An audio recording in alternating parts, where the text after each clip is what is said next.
Así que quiero pedirles que me acompañe a Mateo, capítulo 14, versículo 22. Enseguida Jesús hizo a sus discípulos entrar en la barca e ir delante de él a la otra ribera, entre tanto que él despedía a la multitud.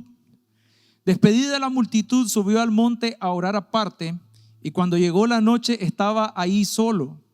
Y ya la barca estaba en medio del mar, azotada por la ola, porque el viento era contrario. Mas a la cuarta vigilia de la noche, Jesús vino a ellos andando sobre el mar. Y los discípulos, viendo andar sobre el mar, se turbaron, diciendo: un fantasma, y dieron voces de miedo.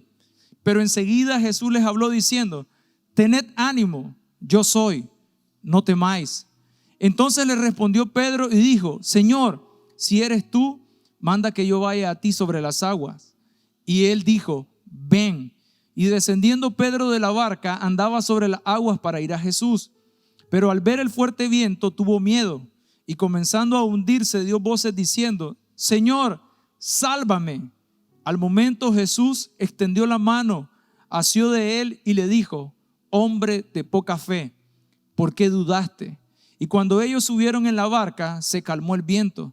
Entonces los que estaban en la barca vinieron y le adoraron, diciendo: verdaderamente eres hijo de Dios.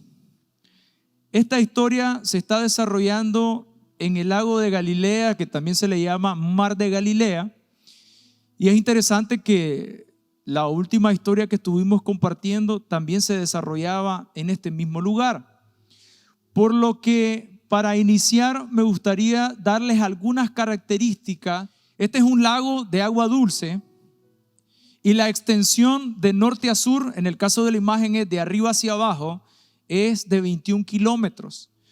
Y la parte de la anchura va entre los 6 y los 12 kilómetros, la parte más ancha. Entonces pudiéramos decir que no era un lago tan grande. Pero adicional a esto, dice que tenía una profundidad de 40 metros y sus orillas estaban a 200 metros bajo el nivel del mar. Y estaba a 40 kilómetros de distancia del mar.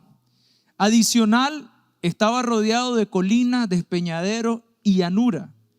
Y debido a todas estas condiciones y todas estas características de cómo estaba configurado el lago, es que se producían vendavales repentinos que descendían sobre el lago, soplaban con fuerza, formaban los torbellinos y finalmente las tormentas. Y algunos comentaristas, haciendo referencia al lago, decían: este es un lago que tenía la característica de estar en un momento en una relativa calma, pero también en un instante que se levantara una gran tormenta.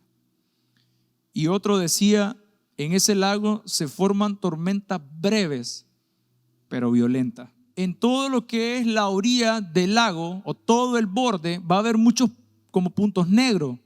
Esos puntos negros representan la población que vivían cerca. Entonces nos vamos a dar cuenta que básicamente el lago estaba rodeado de ciudades, de poblaciones. Habían personas alrededor.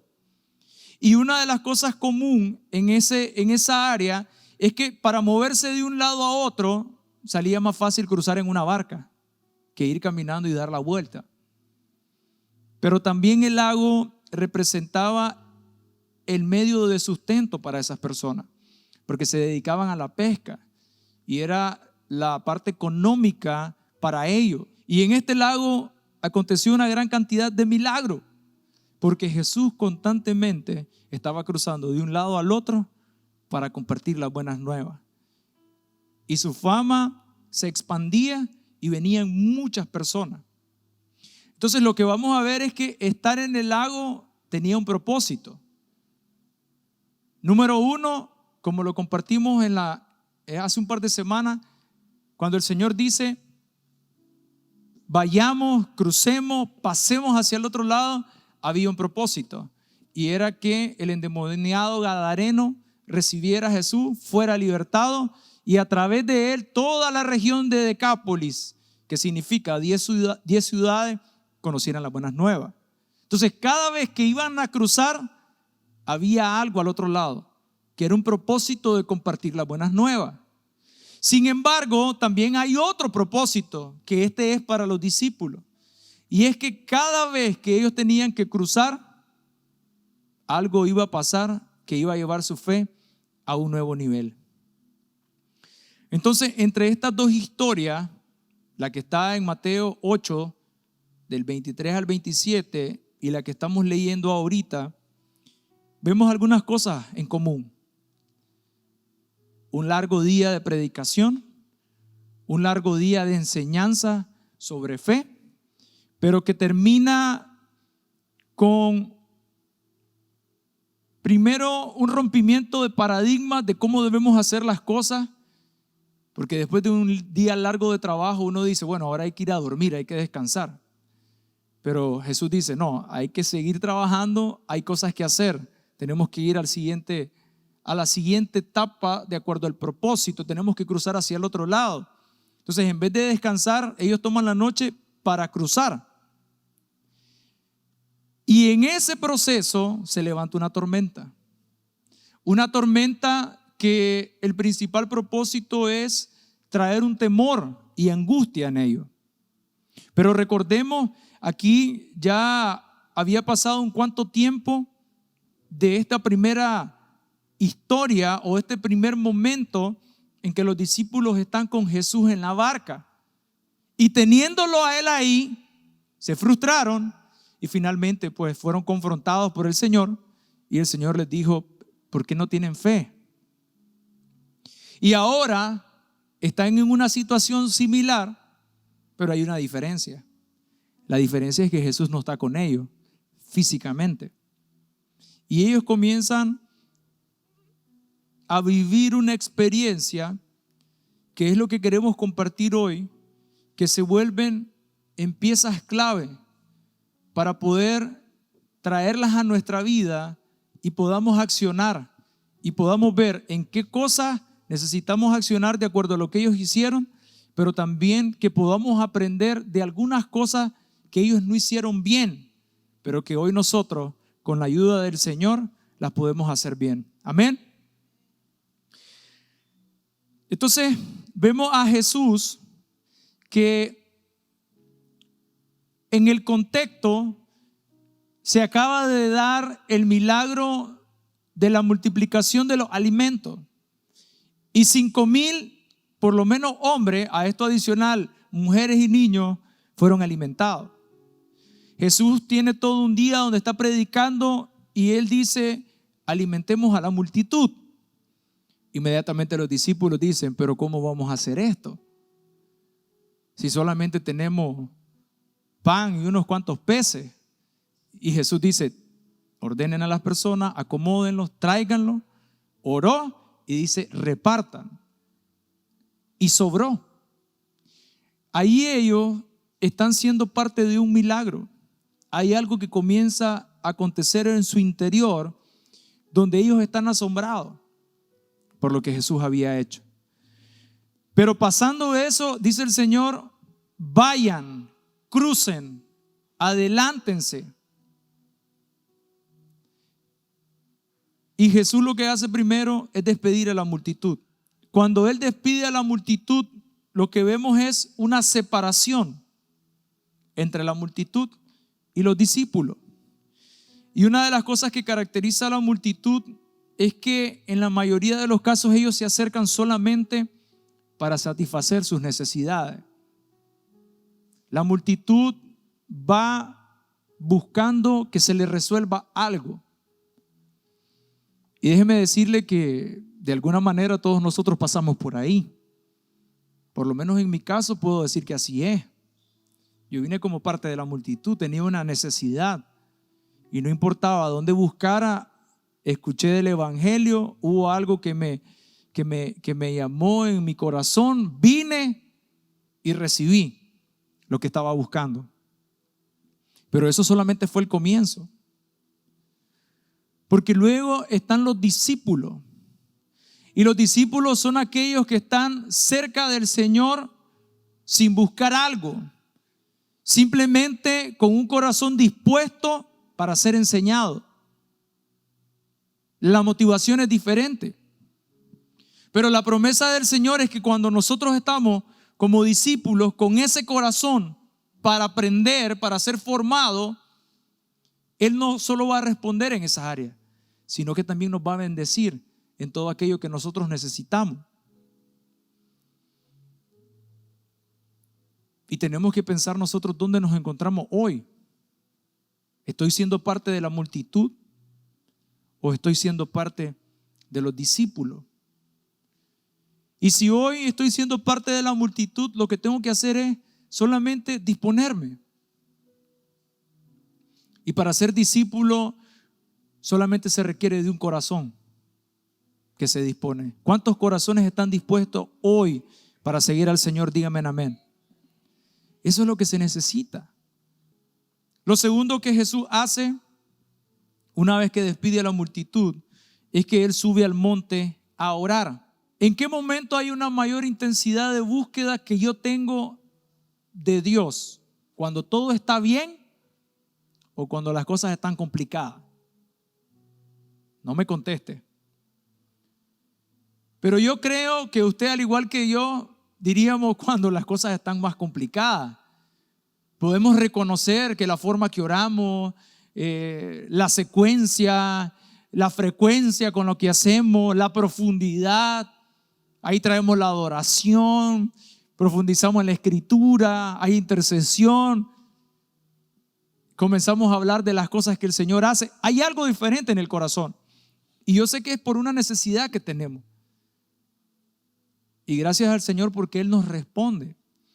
Sin embargo, yo quiero decirle que cuando se trata de apartarnos para tener un tiempo de intimidad con el Señor, no puede ser algo solamente cuando las cosas están difíciles, sino que para nosotros debe de ser un estilo de vida constante. Mi intimidad con Él no está definido por si tengo o no tengo crisis. Mi intimidad con Él está definido por el entendimiento de mi relación, de quién es Él y quién soy yo. Que hay muchas cosas que el Señor nos ha mostrado y que nos va a seguir mostrando, pero que van a ser asuntos donde cada uno de nosotros tiene que decidir. Y hoy lo que nosotros sentimos es que Dios lo que nos está diciendo es: hey, aquí estoy y tengo planes de bien y no de mal. No te dejes guiar por lo que estás viendo. No te dejes guiar por lo que puedas estar sintiendo en tu corazón y crees que es lo correcto. Yo tengo algo mejor para ti. Solamente cree.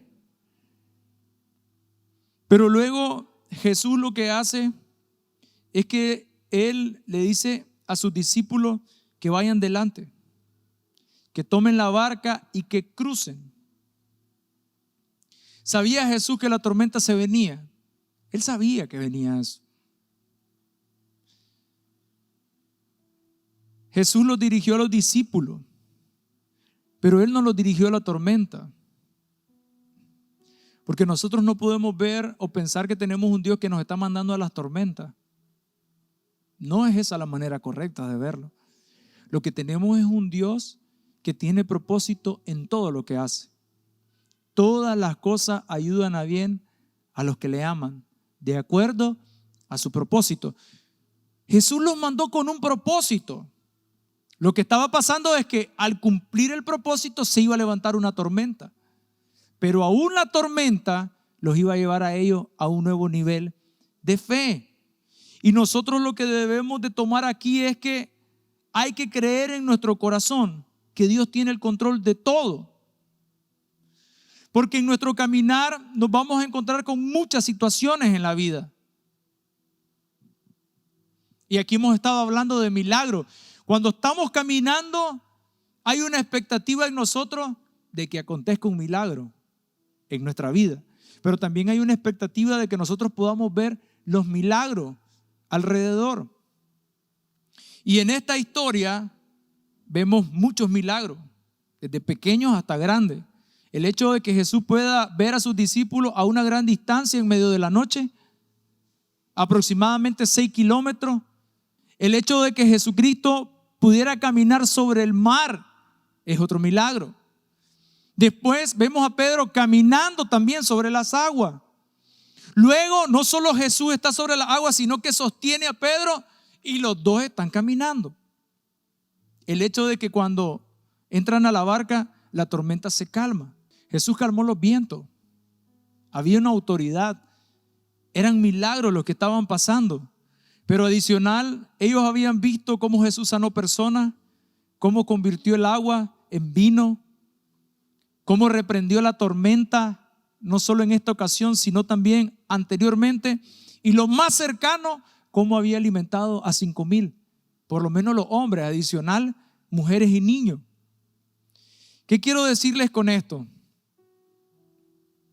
Cuando nosotros caminamos con Jesús, los milagros siempre van a estar a nuestro alrededor. Vamos a escuchar lo que Dios está haciendo en la vida de alguien, pero también los hemos visto en nuestra casa. Pero debemos de tener el cuidado de que nuestro caminar o nuestra relación con Jesús no esté basada en los milagros que Él puede hacer en nosotros, porque ese sería un error. Y cuando estamos estudiando a los discípulos, yo una de las cosas que sentía es, los discípulos conocen a Jesús, Él suelta una palabra profética que los activa en propósito. Es como que ellos escucharon y dijeron, este es profeta, o sea, ¿cómo puede decirme esto? Y entonces tienen la revelación, es el Hijo de Dios. Comienzan a caminar con Él y lo miran hacer milagros. Sana a los enfermos, echa fuera demonios, y ellos se sorprendían de lo que estaban viendo. Sin embargo, Jesús siempre tenía preparado un nuevo nivel, porque es interesante cómo ellos constantemente al ver un milagro se asombraban. Tal vez al inicio miraban que sanaba a alguien, después sanaba a otro, bueno, Él sana. Sanaba a otro, ya eso es normal, Él puede sanar. Pero de pronto venía un endemoniado, oye, vamos a ver qué pasa ahí, y lo liberaba, wow, también puede echar fuera demonios. Traían a otro, eso lo puede hacer. Pero ahora están en la tormenta, Él se levanta, calla, enmudece, y dicen ellos, ¿quién es este?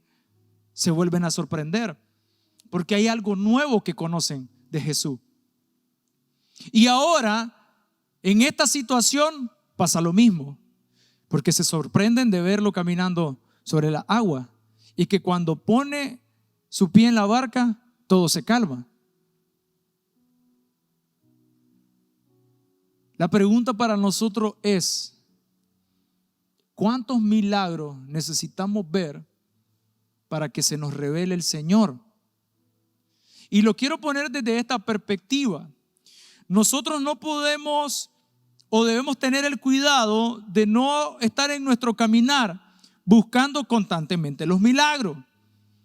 Y que los milagros sean los que vengan a definir mi fe. Nuestra fe se define por la revelación del que está en nosotros. Y ese es Cristo Jesús. Amén. Parece lo mismo, pero no es. Porque cada vez que hay una situación difícil y yo estoy presente ante un milagro, lo que yo estoy teniendo es una revelación de quién es Jesús y lo que Él puede hacer. Lo que debemos de tener cuidado es no quedarnos en el milagro, sino en el que hizo el milagro, que son dos cosas diferentes. Y hoy lo que el Señor nos está diciendo es, tengo un milagro preparado para tu vida. ¿Lo puedes creer? Y uno dice amén, amén. Pero nosotros tenemos que asegurarnos que mientras acontezca ese milagro, nuestros ojos estén puestos en el que hace el milagro, y ese es el Señor. Nuestra fe no debe basarse en los milagros, sino en el que hace los milagros. Las tormentas se van a levantar en nuestra vida, con Jesús en la barca o sin Él. En la primera historia que compartimos, Jesús estaba ahí de forma tangible, Aunque estaba dormido, lo podían ver. Pero en esta ocasión Jesús no está. Y es posible que vinieran dudas, preocupaciones. Pero también había algo diferente en ellos. Ya había una fe mayor a la anterior. Porque nosotros más adelante vamos a ver algunas características o algunas cosas que estaban aconteciendo en ellos y cómo se mantenían firmes. Dice, la barca estaba siendo azotada, estaba en medio del mar. Ellos tenían que tomar una decisión: o seguimos avanzando o nos regresamos. Y la decisión que ellos habían tomado era seguir avanzando hacia lo que Dios les dijo.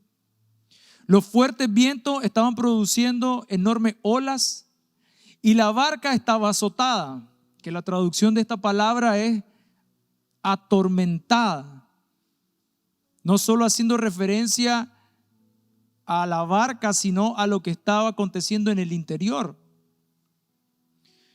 Y los discípulos, aún con la experiencia que tenían, no lograron dominar la situación.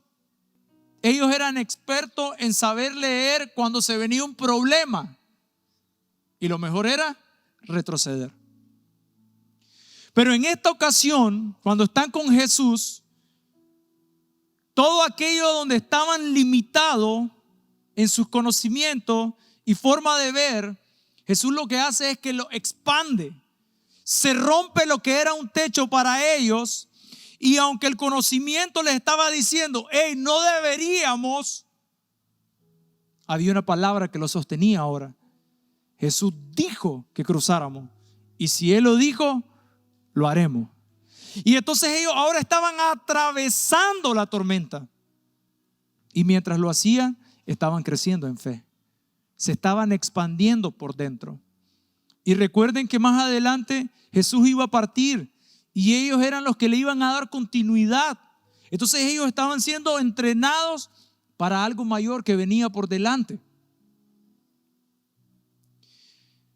Pero no solo estaban siendo azotados, sino que dice que también había un viento contrario que se opone.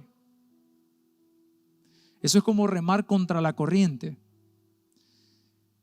Y mientras estábamos investigando en una condición de tormenta como la que se describe, lo más común es bajar la vela.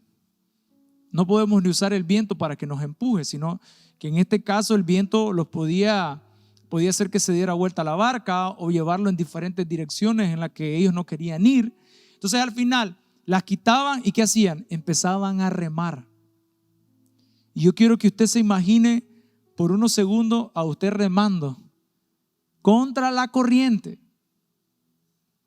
Eso debe ser difícil. Eso debe ser cansado, exhausto. Si yo creo que si les pidiera que diéramos 2 vueltas aquí dentro del templo, terminaríamos cansados más de la mitad. Ahora imagínense ellos que estaban remando contra la corriente. Y adicional, hay un detalle que dice que Jesús se acercó ¿cuándo? A la 4ª vigilia de la noche. Y en el contexto, la noche la partían en 4. Cada parte de 3 horas. De 6 a 9 de la noche, de 9 a 12, de 12 a 3. Y la 4ª vigilia era de las 3 a las 6 de la mañana.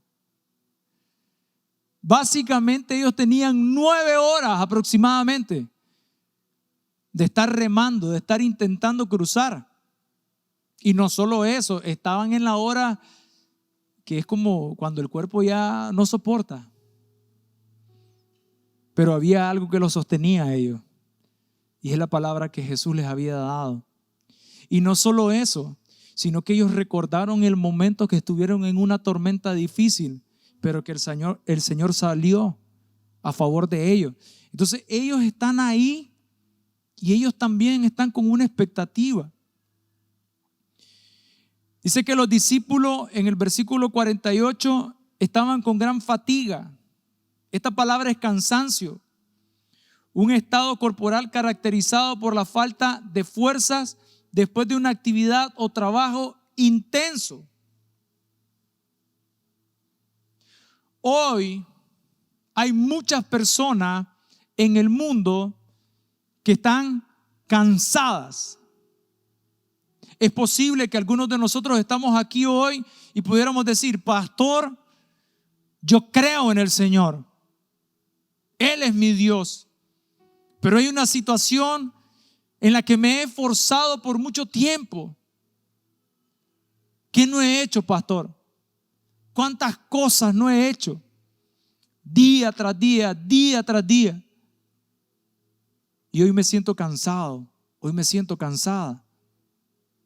Yo quiero decirle a todos aquellos que puedan estar en esa condición, aún los que nos están viendo, que hoy la palabra del Señor es que Él está a punto de manifestarse en esa situación que estás viviendo. Así como los discípulos estaban a las 3 de la mañana, 9 horas, sin esperarlo, el Señor se hizo presente y todo vino a calma. Así, aquellos que puedan estar en una situación difícil, donde se han esforzado y están cansados, están en el mejor lugar para que el sol de justicia brille sobre sus vidas. Amén. Isaías 40:31. Pero los que esperan a Jehová tendrán nueva fuerza, levantarán alas como las águilas, correrán y no se cansarán, caminarán y no se fatigarán. Los discípulos creyeron en el Señor y a pesar del cansancio de todo el día, ellos decidieron cruzar. A pesar de esas 9 horas exhaustos, agotados, ellos seguían hacia adelante. Pero en ese momento, el momento donde se sentían más débiles, más vulnerables, fue el momento que apareció Jesús sobre ellos. Nosotros tenemos un Dios, un Jesús que percibe nuestras necesidades. Él nos conoce, se identifica, pero no solamente las percibe, sino que Él va a accionar en el momento que nosotros estamos necesitando de Él. En el caso de los discípulos, Él los ve a la distancia, 6 kilómetros. Jesús estaba orando y mientras Él está orando, Él también está intercediendo por los discípulos.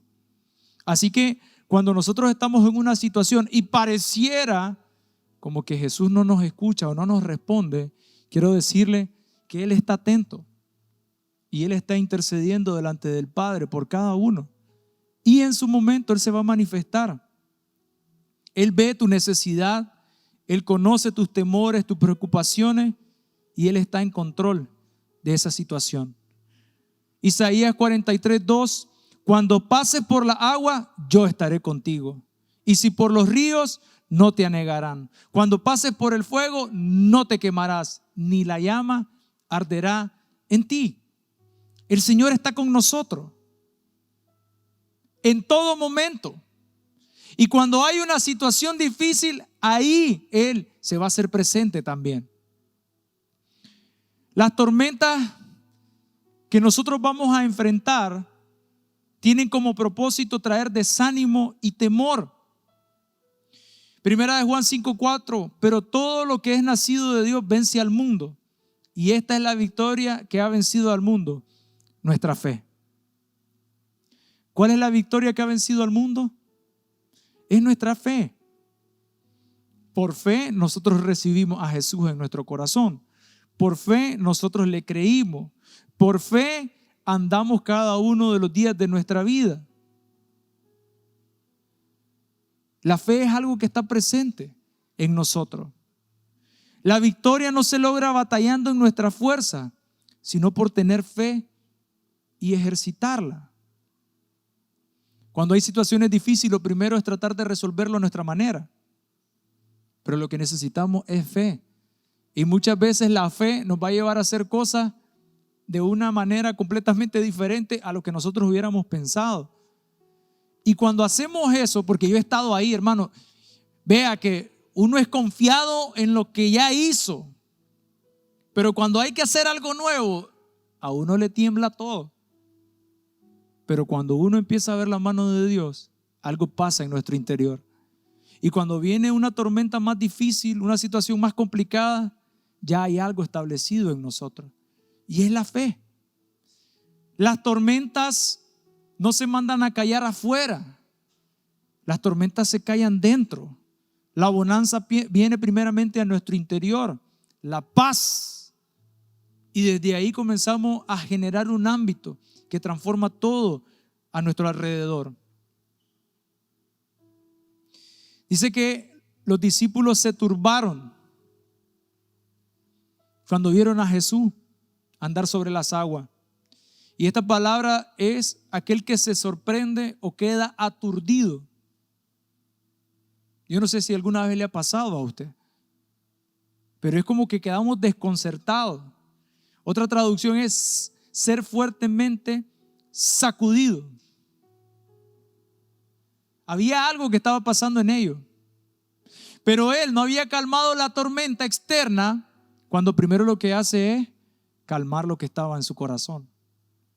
Así el Señor hoy quiere operar en nuestras vidas, quiere traer una paz a nuestro interior para luego generar un cambio en aquello que nos pueda estar atormentando en nuestro exterior.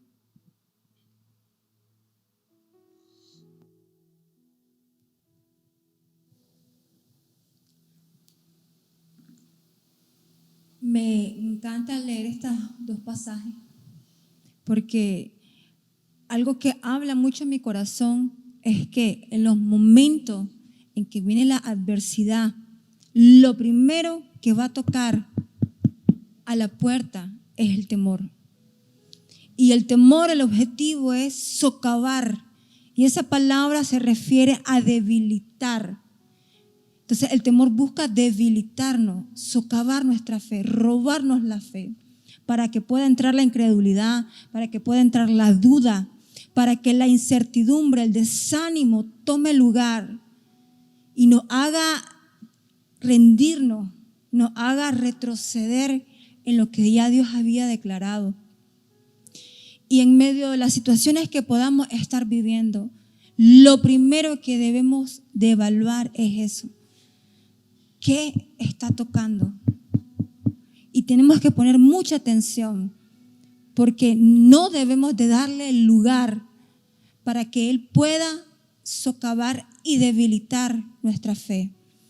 Y en la mañana, mientras estábamos en un tiempo de oración, yo sentía lo siguiente: es como las crisis y las adversidades, es como en lo natural, es como cuando viene un sismo que estremece la estructura de un edificio, y ahí es expuesto la calidad de esa estructura, el fundamento de esa estructura, en cómo está fundamentada y es probada. Y la palabra declara que la fe debe ser probada así como es probada el oro. Y vamos a pasar situaciones en donde nuestra fe va a ser probada y va a exponer el fundamento en el cual nosotros estamos establecidos. Y algo que también me ministraba ahorita mientras escuchaba el mensaje y saltó inmediatamente, es interesante ver cómo en la primera enseñanza Jesús estaba en la barca, pero en esta Él no estaba presente. Y me posicioné como los discípulos. Yo dije, wow, estando en la barca y verlo a Jesús, yo sentiría confianza. Inmediatamente acudo a Él, lo abrazo y me siento segura.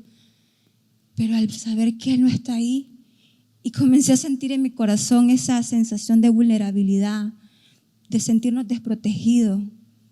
Pero inmediatamente pude percibir cómo el Señor decía, aunque no me puedas ver, aún ahí yo estoy contigo. Aunque no sea perceptible a los ojos naturales, yo estoy presente. Y simplemente se me revela el corazón de Jesús, porque Él se presentó en el momento indicado, ni antes ni después. Cada vez que los discípulos sentían desfallecer y clamaran, ahí Él se manifestó y trajo una palabra de vida. Y yo quiero declarar en el nombre de Jesús que no importa la situación que podamos estar viviendo, Jesús va a traer la palabra correcta a nuestra vida en el tiempo correcto. Él traerá esa palabra de vida que nos va a sostener para poder afrontar lo que puede estar por delante. Y hemos declarado como casa, pasaremos al otro lado. Pasaremos al otro lado. Y lo hablo con esa convicción para que se asiente en nuestro espíritu, que pasaremos al otro lado. Pero que también en medio de esa situación, así como Jesús le declaró a los discípulos, tomad ánimo y no temáis, porque Él está con nosotros y Él nos va a ayudar a atravesar todo lo que pueda estar por delante. Jesús venía de ministrar a una multitud. Entonces él lo primero que él busca es el secreto con el Padre, es aquella intimidad con el Padre. Él busca la respuesta en el Padre. Él busca el consuelo, pudiéramos decir, en el Padre. No sabemos si en la humanidad de Jesús pudo haber sentido algún temor también, porque recordemos que Él estuvo durante este tiempo bajo sentencia de muerte, que los religiosos lo querían matar y etcétera, etcétera. Pero el punto es que Él busca el secreto, Él busca inquirir en Dios, en buscar lo profundo de Dios. Y en este tiempo nosotros, como hijos de Dios, como cristianos, nosotros debemos de saber que la primera búsqueda que nosotros tenemos que hacer es al Padre, es en lo secreto, es en lo muy íntimo. Por eso dice, la fe viene por el oír, y el oír esa palabra de Cristo, el oír la palabra de Dios, cuando estamos con Dios en el secreto, cuando le buscamos, cuando le conocemos, porque ahí es el secreto donde le vamos a conocer personalmente.